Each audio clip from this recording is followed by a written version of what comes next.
ہمارے YouTube channel کو subscribe کریں اور بیل آئیکن کو پریس کریں تاکہ ہمارا رابطہ بحال رہے۔ اللہ تعالیٰ نے جو انسان پیدا کیے ہیں ان کے مزاج مختلف ہیں۔ ان میں کچھ لوگ ہوتے ہیں جو قوی ہوتے ہیں ارادے کے، جو فیصلہ کر لیا ڈٹ گئے۔ کچھ لوگوں میں وہ قوت ارادی اتنی مضبوط نہیں ہوتی، وہ ادھر ادھر سوچتے رہتے ہیں۔ کچھ لوگ جسمانی طور پر بہت توانا ہوتے ہیں، کچھ لوگ جسمانی طور پر پیدائشی طور پر کمزور ہوتے ہیں۔ تو اگر کوئی قوت ارادی کمزور رکھنے والا شخص ہے، وہ بھی تو اللہ کی تخلیق ہے، اللہ کا بندہ ہے، خطاؤں کا ظہور ہو جاتا ہے، توبہ کرتا ہے، پھر کچھ عرصے کے بعد پھر خطا کا ظہور ہو جاتا ہے، پھر توبہ کرتا ہے۔ تو ہم تو یہ سمجھیں گے کہ ایک حد کے بعد پھر اس کی توبہ قبول نہیں ہونی چاہیے، لیکن حدیث سنیے۔ وعن ابی ہریرہ رضی اللہ تعالی عنہ قال قال رسول اللہ صلی اللہ علیہ وسلم ان عبدا اذنب ذنبا، یقیناً ایک بندہ جو ہے وہ ایک گناہ کرتا ہے، فقال، پھر وہ کہتا ہے رب، اے میرے پروردگار، اذنبت فاغفر لی، مجھ سے گناہ ہو گیا ہے، مجھے معاف فرما دے۔ فقال ربہ، تو پروردگار یہ کہتا ہے اعلم عبدی ان لہ ربا یغفر الذنب ویاخذ بہ، میرا یہ بندہ یہ جانتا ہے کہ اس کا ایک رب ہے جو گناہ معاف بھی کر سکتا ہے اور سزا دے بھی سکتا ہے۔ کیا معنی ہوئے؟ گناہ اس نے کیا ہے لیکن جانتا ہے اللہ کو کہ وہ معاف بھی فرما سکتا ہے، تبھی تو وہ اللہ سے معافی کی درخواست کر رہا ہے۔ اس کے اس جاننے کی بنیاد پر، اس کے اس علم کی بنیاد پر، اس کے اس ایمان کی بنیاد پر فرمایا غفرت لعبدی، میں نے اپنے بندے کو معاف کر دیا۔ ثم مکث ما شاء اللہ، پھر وقت گزرا جتنا کہ اللہ نے چاہا۔ ثم اذنب ذنبا، پھر اس سے گناہ ہو گیا۔ فقال رب اذنبت ذنبا فاغفر، پھر کہتا ہے پروردگار مجھ سے گناہ ہو گیا، پھر مجھے معاف فرما دے۔ فقال ربہ، اللہ فرماتا ہے عالم عبدی ان لہ ربا یغفر الذنب ویاخذ بہ، میرا بندہ ہے نا جو جانتا ہے کہ اس کا ایک رب ہے، ایمان باللہ اس کے اندر ہے، تبھی تو پکار رہا ہے، اور یہ بھی جانتا ہے کہ وہ گناہ معاف بھی کر سکتا ہے اور چاہے تو پکڑ بھی سکتا ہے، سزا بھی دے سکتا ہے۔ تو فرمایا، اللہ تعالیٰ فرماتے ہیں میں نے فرمایا کہ میں نے معاف کر دیا۔ ثم مکث ما شاء اللہ، پھر ایک عرصہ گزرا اس کے بعد۔ ثم اذنب ذنبا، پھر اس نے گناہ کیا۔ قال رب اذنبت ذنبا آخر، اس نے کہا پروردگار میں نے تو پھر ایک اور گناہ کر دیا، فاغفر لی، مجھے بخش دے۔ فقال اعلم عبدی ان لہ ربا یغفر الذنب ویاخذ بہ، میرا بندہ جانتا ہے نا کہ اس کا ایک رب ہے جسے وہ پکار رہا ہے، کیوں وہ جانتا ہے کہ اسے اختیار حاصل ہے کہ چاہے تو بخش دے اور چاہے تو پکڑ لے۔ اس کے اس علم، اس ایمان کی بنیاد پر میں نے اسے معاف کر دیا۔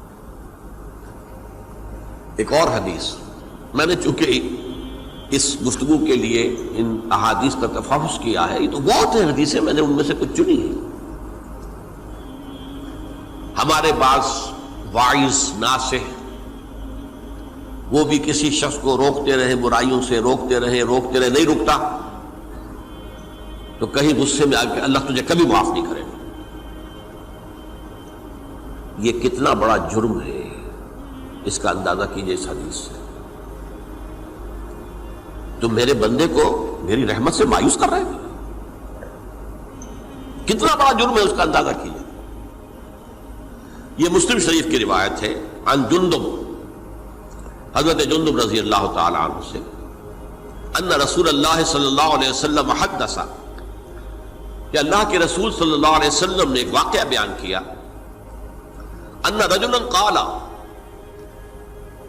کہ ایک شخص نے یہ کہا، واللہ لا یغفر اللہ لفلان، کہ خدا کی قسم اللہ تعالیٰ فلاں شخص کو کبھی معاف نہیں کرے گا۔ وَأَنَّ اللَّهَ تَعَالَى قَالَ، اس پر اللہ تعالیٰ نے یہ فرمایا، مَنْ ذَا الَّذِي يَتَعَلَّى عَلَيَّ، یہ کون ہے جو میرے اوپر حکومت کرنے والا آ گیا، جو میری طرف سے حکم لگا رہا کہ میں کبھی معاف نہیں کروں گا. مَنْ ذَا الَّذِي، کون ہے وہ شخص، الَّذِي يَتَعَلَّى عَلَيَّ انی لا اغفر لفلان، کہ میں فلاں شخص کو کبھی معاف نہیں کروں گا. قد غفرت لفلان، اس کو تو میں نے معاف کر دیا. وَأَحْبَطْتُ عَمَلَهُ، اس شخص کے تمام اعمال میں نے ضائع کر دیے کہ تم نے میرے بندے کو مایوس کیا. یہ ہے جرم کی انتہا. تو توبہ کی دعوت دیتے رہو، توبہ کے لیے لوگوں کو آمادہ کرتے رہو، توبہ جو ہے اس کے لیے ترغیب دیتے رہو. اللہ تعالیٰ معاف فرمانے والا. اب آخری حدیث سنا رہا ہوں، یہ تو بہت ہی عجیب حدیث ہے اور متفق علیہ، یہ بخاری اور مسلم دونوں میں. حضرت ابو سعید الخدری رضی اللہ تعالی عنہ جو ہے وہ اس کے راوی ہیں. حضور نے فرمایا، کانا فی من کانا قبلکم رجل قتل 99 نفسا، تم سے پہلے جو امت تھی بنی اسرائیل، گویا کہ ان کا ذکر ہے، اس میں ایک آدمی ایسا تھا جس نے 99 قتل کیے تھے. اب آپ اندازہ کیجئے کتنا بڑا گناہ کبیرہ ہے قتل.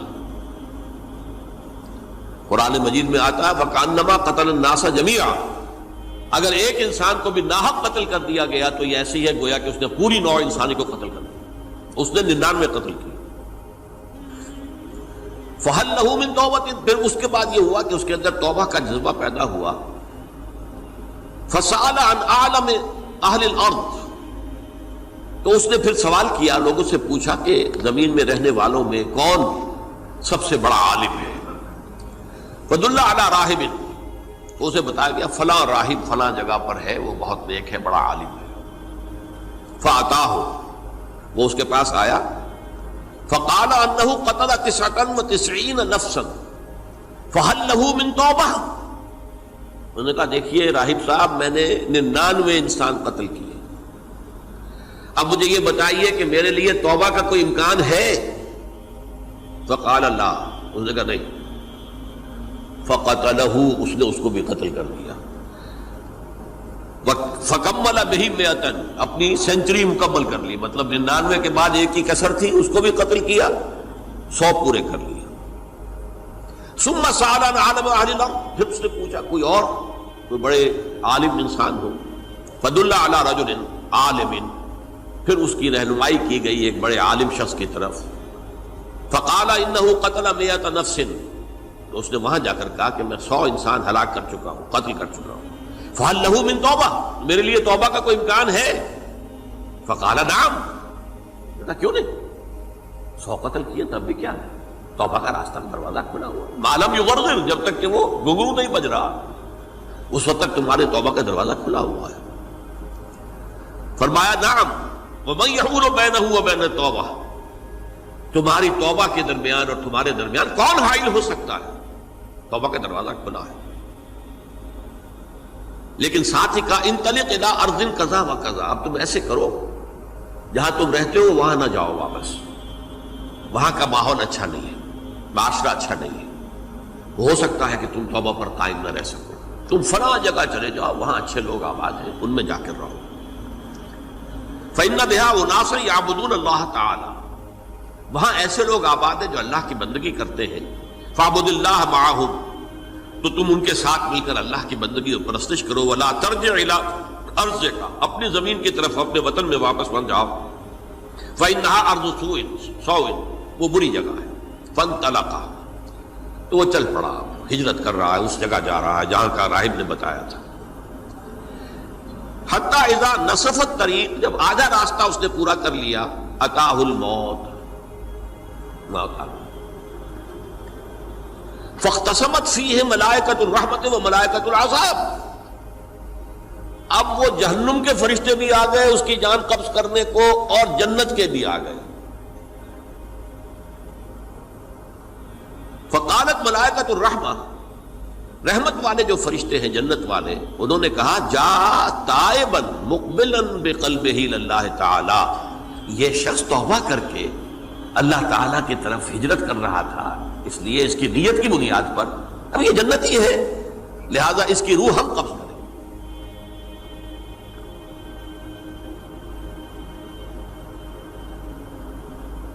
وقالت الملائکۃ العذاب، اور وہ جو عذاب والے فرشتے ہیں وہ کہیں گے انہ لم یعمل خیرا قط، تو نے توبہ کے بعد کوئی نیک عمل تو کیا ہی نہیں، تو کس بنیاد پر اس کو تم جنت میں لے جاؤ گے؟ اس کو تو دوزخ میں جانا چاہیے۔ فاتاہ ملک فی صورت آدمی، تو ان کے پاس اللہ نے ایک اور فرشتے کو بھیج دیا آدمی انسانی شکل کے اندر، فجعلوہ بینہم، تو ان فرشتوں نے کہا بھائی ہمارا فیصلہ کرا دو، اس کی روح ہم لینا چاہتے ہیں یا ہم لینا چاہتے ہیں؟ انہیں حکم بنا لیا۔ فقال قیسوا ما بین الارضین فإلی ایتہما کان اقرب، کہ تم فاصلہ ناپ لو جہاں سے وہ چلا ہے اور جہاں جا رہا تھا اور یہاں اس کی موت ہو رہی ہے، تو کون سا فاصلہ زیادہ ہے؟ جب ناپا گیا، بلکہ ایک حدیث میں آتا ہے کہ اس پر اللہ نے زمین کو جو ہے حکم دے دیا، ایک طرف والی زمین تو سکڑ جا، دوسری والی جو ہے تو پھیل جا، تاکہ وہ جو جدھر جو جا رہا تھا وہ زیادہ قریب ہو جائے بنسبت اس کے کہ جہاں سے وہ چلا تھا۔ تو اس فیصلے پر پھر جو فرشتے تھے، جو کہ رحمت کے فرشتے تھے، وہ اس بندے کو لے گئے جنت کے اندر۔ یہ ہے توبہ کی عظمت اور اس کی تاثیر۔